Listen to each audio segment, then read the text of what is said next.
Rabbit Hole Roundup, episode 102. So guys, in today's edition of the Rabbit Hole Roundup, I'll be starting with a clip coming from Joel Madden, one of the lead singers of Good Charlotte, where he talks about the most important show he ever did, and it wasn't the big one that you might think, but it was actually the one where he showed the universe what he was willing to endure in order to achieve his success. It's a super powerful message that I think is going to help a lot of you guys out. Following that, I have a clip coming from Jelly Roll, and his most recent appearance on the Joe Rogan Podcast, where he tells a story about the most important part of his whole weight loss journey, and this of course ties in the power of the mind, and how to break the pattern when it comes to lying to yourself. Your name is Liar because you're telling lies! After that, I have a clip coming from Mel Robbins, where she talks about why you need to be cringe in order to be successful. And I relate this to talking about how some of my favorite clips and videos that I've ever made, I got all these comments calling me cringe, but I had so much fun making them, so I chose to not allow these people to talk me out of making the next one. Sorry, thank you. Thank you, no. What are they going to say about it? After that, I give my thoughts on the new dunk show Dunkman, put on by Shaq, and I talk about all the things I love about it, as well as some tiny minor criticisms. And finally, to close things up in this episode, I'll be talking about NFL Week 16, as well as some NBA news as well. Anyways, without further ado, let's dive deeper now. Rabbit hole time, let's go. This is your last chance. After this, there is no turning back. And I show you how deep the rabbit hole goes. What's happening, guys? Welcome back to the channel. I'm Jared Weiss. If you guys didn't know that, must mean not subscribe to the channel, so you know what to do. Hit that subscribe button, make sure to leave a like, drop a comment, let me know your thoughts in the video. Follow me on every platform, and if you guys haven't done so already, make sure to check out my book, Fight Through It by Jared Weiss. All links purchased it on my website, which is jaredryanweiss.com. That's JAREDRYANWEISS.com. Buy the book, support me, and make sure to check out all the awesome shirts in there as well. Every shirt has been designed by me, every shirt is made of 100% organic cotton, so if you get any support at all, as I'm always saying, will be very much appreciated. So let's dive deeper into this rabbit hole now.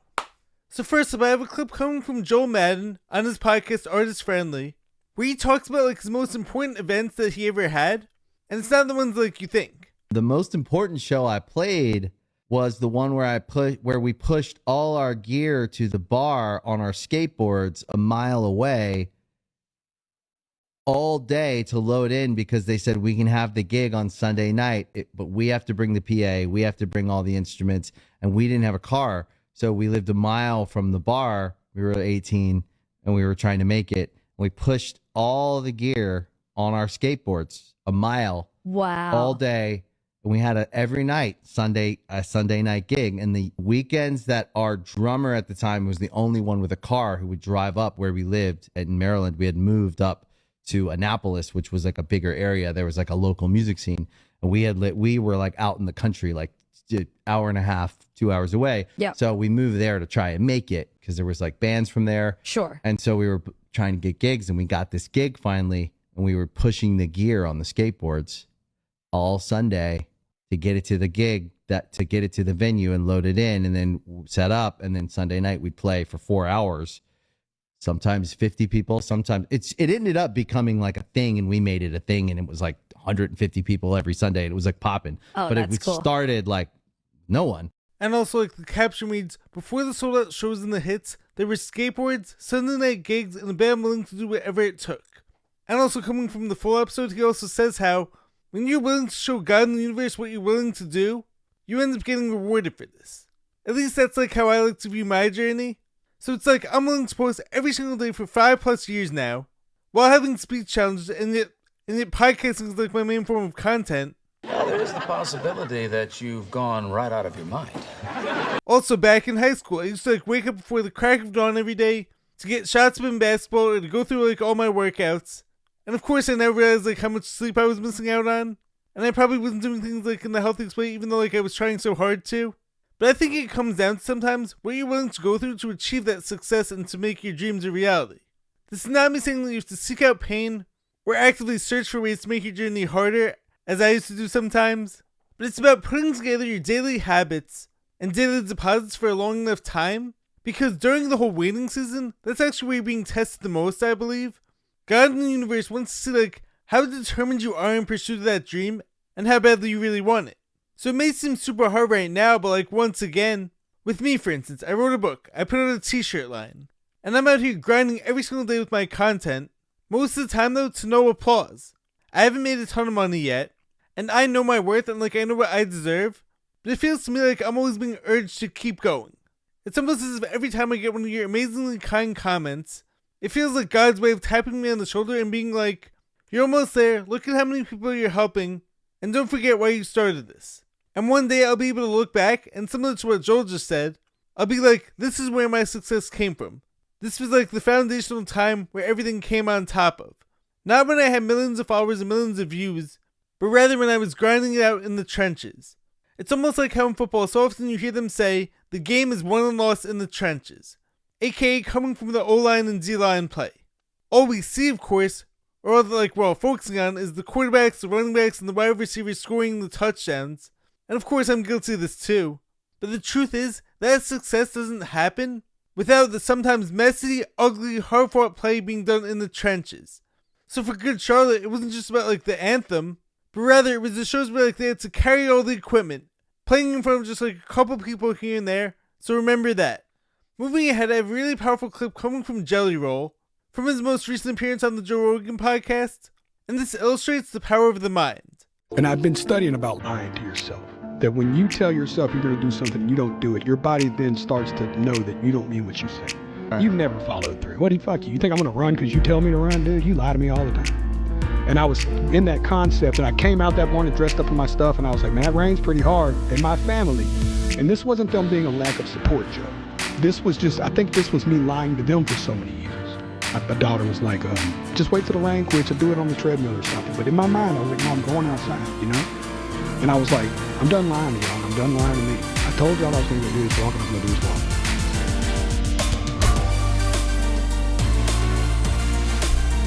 I get emotional, sir. There's nothing wrong with emotions, baby. Come on. I'm coming back from that walk.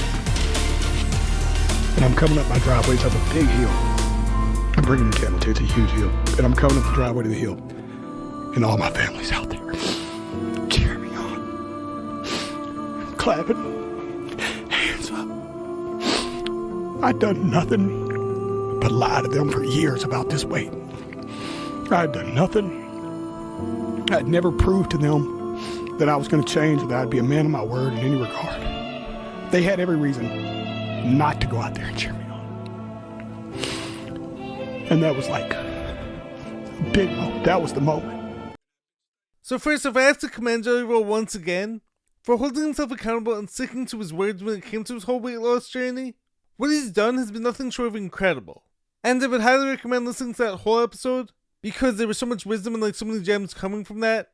So what he's saying here though is so powerful, especially coming from someone who had to overcome all these lifelong addictions that he had. The more times that you lie to yourself, the harder it gets and the more things you're going to have to undo in order to break the ultimate pattern. Your name is Liar because you're telling lies! As Jelly Roll just said, when you tell yourself time and time again you're going to get healthy, you tell yourself that you're going to exercise, you tell yourself you're going to start that New Year's resolution, and you don't do it, eventually your mind stops taking you seriously. This is why at some point for me, I know that as soon as I get a new idea in my head, let's start acting on it right away. Light bulb. I get the idea to make and sell my own t-shirt line. Alright, let's do it. Let's make it happen. I want to dunk basketball. Alright, well now it's time to make a plan. I want to write a book. Well, let's start the writing process right now. Because the longer you wait on it, the more time you actually have to talk yourself out of it. And that's why, as Jelly Roll just said, his most powerful time came from when he was running in the rain, even though he didn't have to do that. But it's not about running in the rain itself that makes it so special. But it's just as I was saying in the last clip, showing the universe and showing yourself what you're willing to do. Or it's about proving it to yourself. This does not mean putting yourself in harm's way or doing something stupid. But when you prove to yourself you're sticking with this no matter what, that's when you've broken through. You've changed that pattern and your mind is now strong enough to achieve that goal. And further, it's in those moments you win that battle with yourself, eventually you're going to get other people clapping for you too. But it has to start with you. The more that you lie to yourself and the people around you aren't going to believe in you, because after all those lies, you don't even believe you anymore. They've of course seen the proof just as you have, but the best thing about life is that you can change that at any moment. You can change, you can adapt. You can decide to change who you are right now and who you want to be, and the toughest thing that's going to be standing in your way is you. Next, I have a clip coming from Mel Robbins that talks about why you have to be cringe in order to be successful. Let's watch together. You're not willing to look cringy, you're not going to be successful. Yep. Cringe is what it feels like when you plow through the resistance of putting up your first influencer video and then you hit post and you're like, oh, like that's a sign that you've moved in a new direction. When, by the way, with the way all these new interest-based algorithms exist, like even people that are established, you put something up and one thing goes crazy, the next thing gets 4 things, and you're like, yes, but you just have to keep going. So I fully agree with this, but like first I want to make a distinction. As far as I see it, there's a difference between authentic cringe versus cringe just like to get a reaction or only for the sake of pleasing the algorithm. Fake. It's one thing when you're being your full true self. And I can sense this. I've gotten really good at like reading through people's intentions, for the most part at least.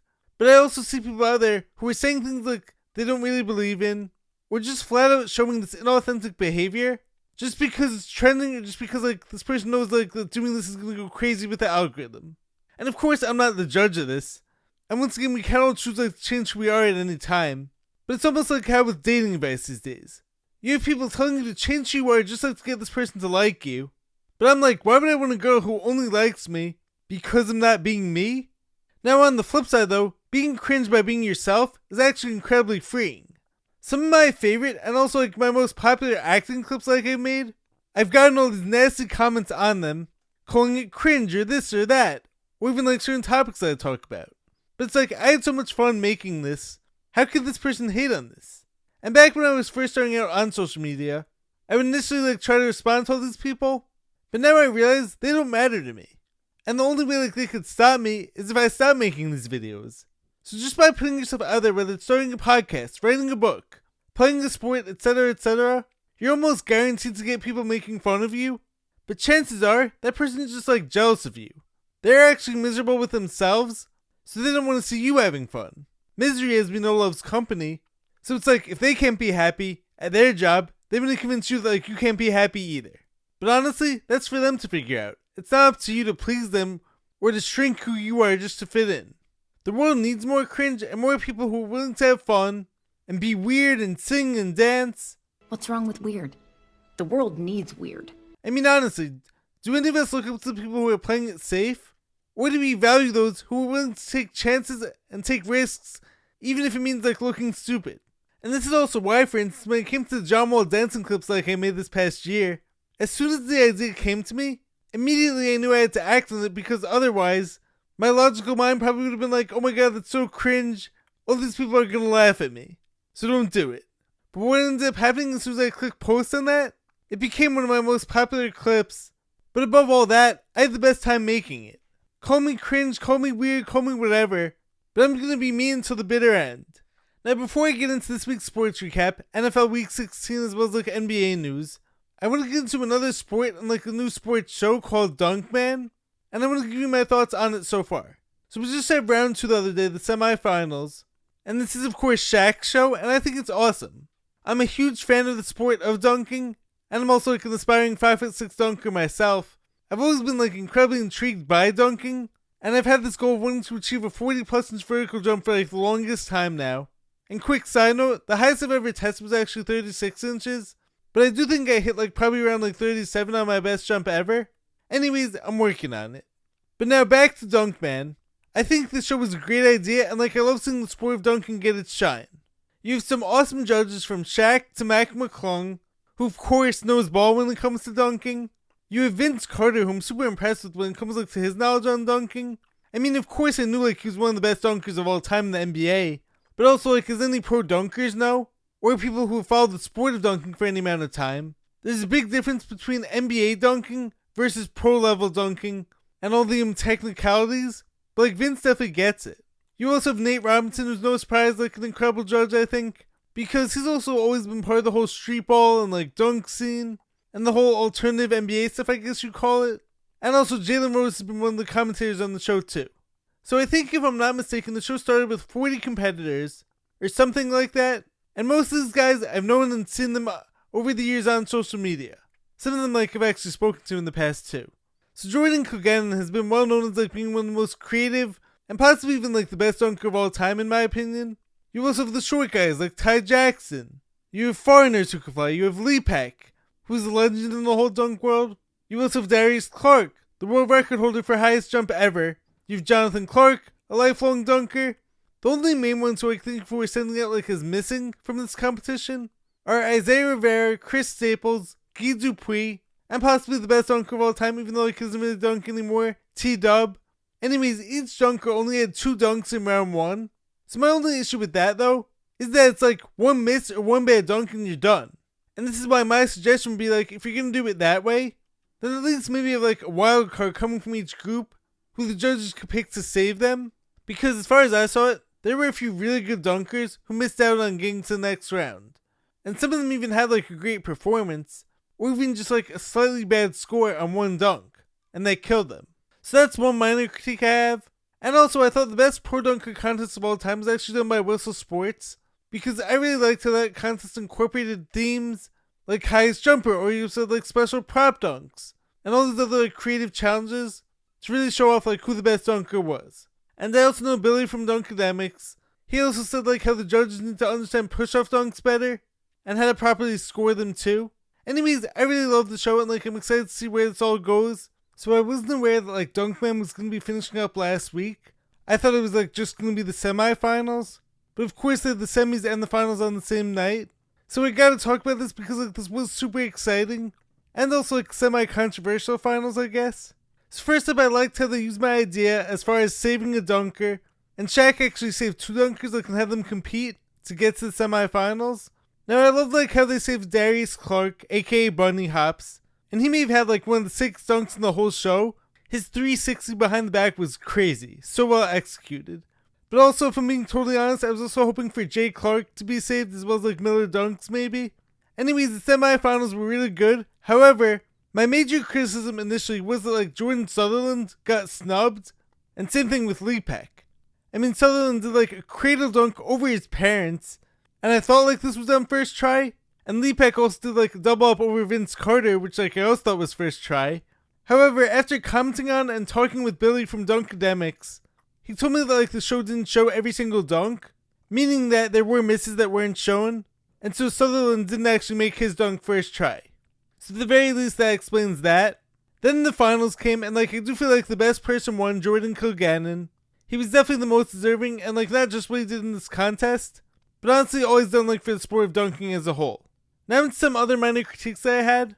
Yes, this contest did have like a lot of push-off dunks, which I'm not fully opposed to. However, as Billy acknowledged on his page, they do need to be like scored differently. So look, I love Ty Jackson. I mean, a 5'4" dunker is like prime inspiration for me, and I do love watching him. However, so often in these contests, the judges will like let the short guy keep doing the same dunk over and over again, and especially the same push-off dunk. And look, just to be clear, I don't want this to come across like I'm hating on Ty, but the judges have to be more aware of this, because like as Donovan Hawkins made it clear, he didn't use any props throughout the whole show. Now while I don't think this automatically makes him better, this should be taken into consideration. However, Jordan Kilganon actually kept on improving the difficulty of his dunks, even though like so many of his were push-offs, so I didn't mind that as much. Anyways, once again, an amazing show overall. I did have some minor issues with the scores at the end, but I'm glad that like the best dunker won, especially because, as Ty said at one point on the show, he's only been doing dunk contests for like a few months now. And I think that's like evidenced by him doing the same dunk, or at least like a very similar dunk over and over again.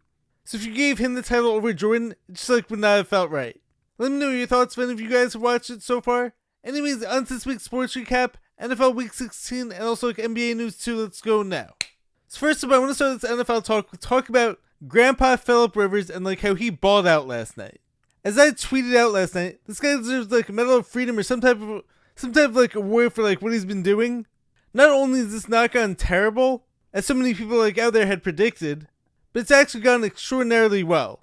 Phillip Rivers put on a masterclass against like one of the best defenses in all of football, whose defensive coordinator happens to be Robert Saleh, a defensive mastermind. But that first half, and like even the whole game overall, he was balling. Calling audibles, reading the defense. And this was not just like dinking and dunking. I mean, it's like, for instance, the first game, it was of course a great story, having a very limited player execute like a game plan to perfection and giving his team a chance to win. And he did that against a really good Seahawks defense. However, after watching this game against the 49ers, I was like, this guy can still play.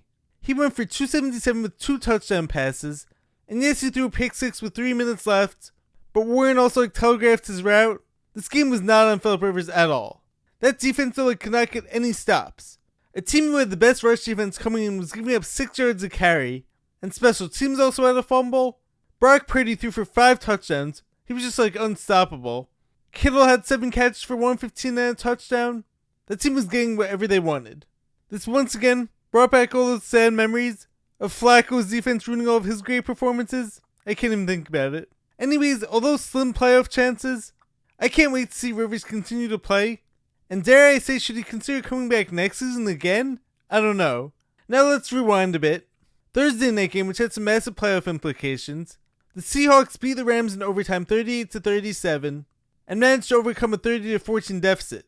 Matthew Stafford, of course, put on the show and all but locked up the MVP as he went for 457 and 3 touchdown passes. Puka Nacua had 12 catches for 225 and 2 touchdowns in this one. On the other side, Sam Darnold overcame an ugly start and he just keeps on throwing.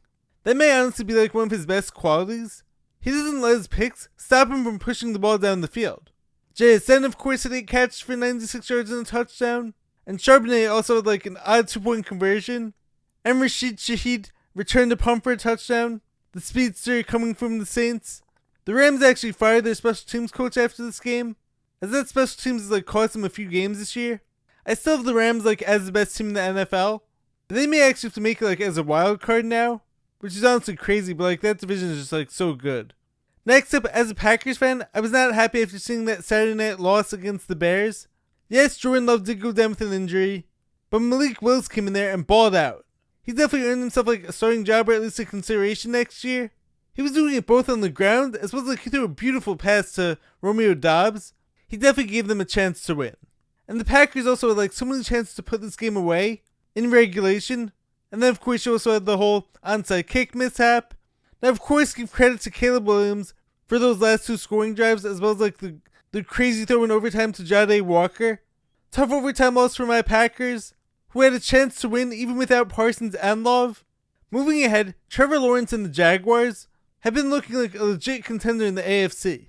Lawrence kept up his unreal play as he had another 4 total touchdowns in this game. And like I said a few weeks ago, I've been waiting for this guy to take the next leap in his game for a while now because he has all the physical gifts, he looks the part, and now his decision making is finally right there too. And he put on an absolute show against a really good Broncos defense. And hey, Jacoby Myers might be making all the difference in Jacksonville. His impact definitely can't be understated. And that Jaguars team has been rolling. The Steelers beat the Lions 29-24, despite a controversial ending as we all saw. Now Aaron Rodgers deserves a ton of credit for what he's been doing in Pittsburgh. He went for 266 and had another touchdown pass, no interceptions. Gainwell of course had a big game, as did Jalen Warren, who ran for 143 and had 2 touchdown runs. On the other side, Goff threw for 364 and had 3 touchdown passes.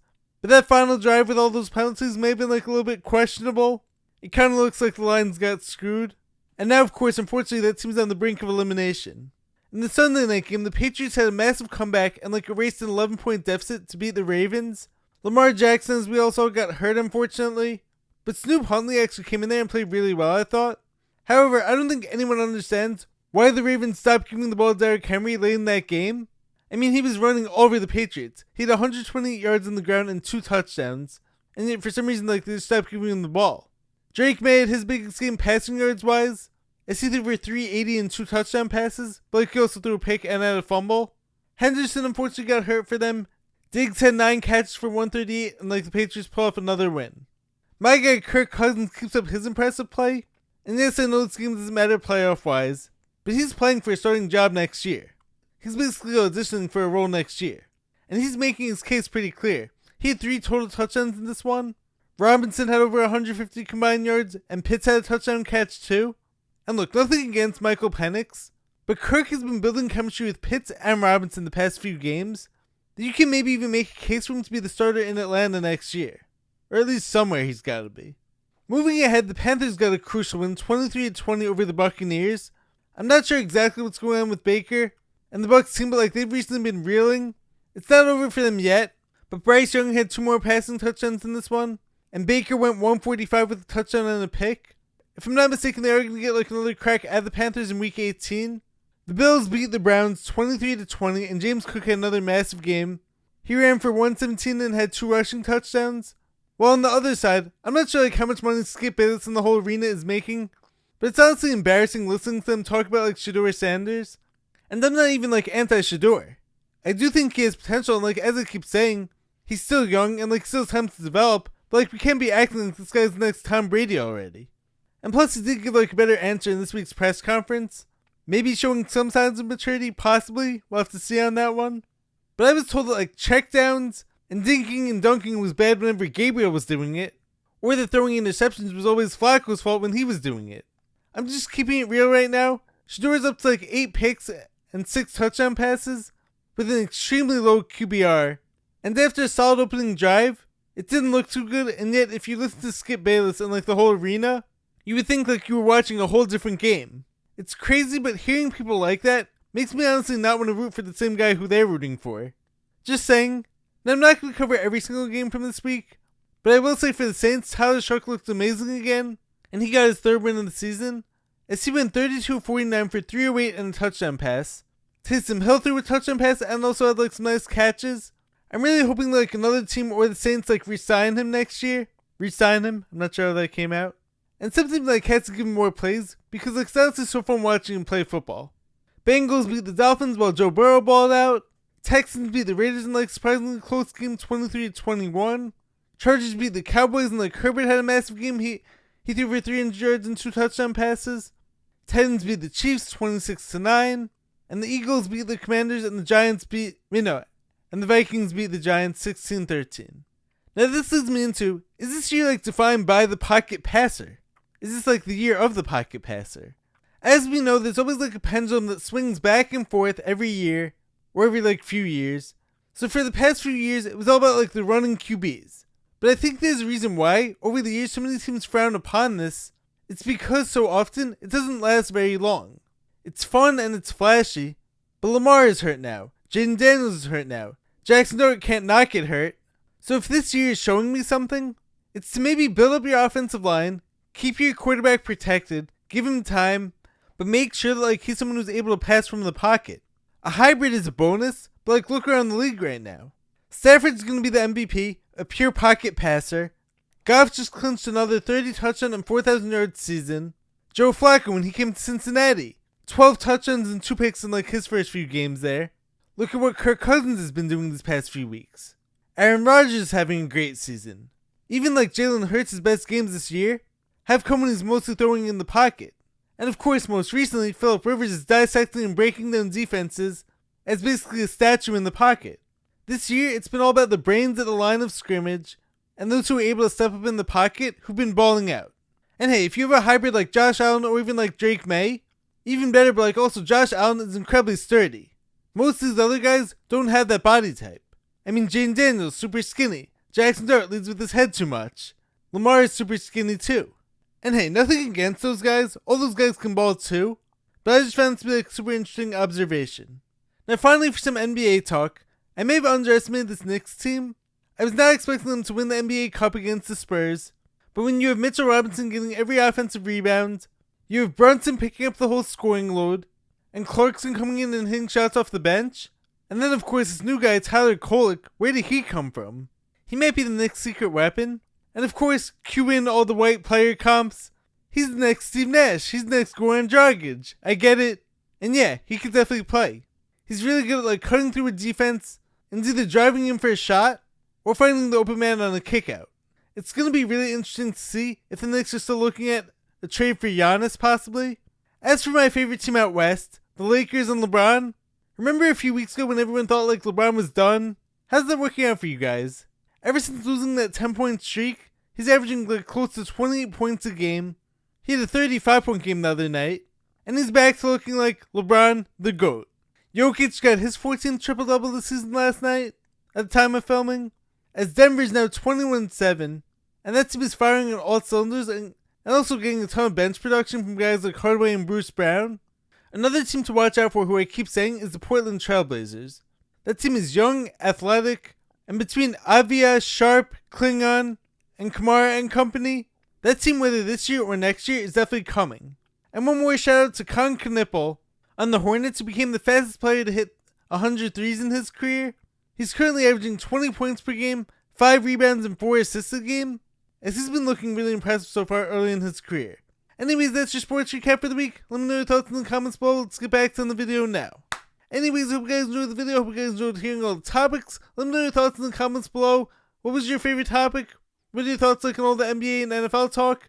If you guys liked the episode, make sure to leave a like, drop a comment, subscribe to the channel. I will catch you guys next time. Stay positive, stay hustling, stay grinding. Catch you next time. Peace.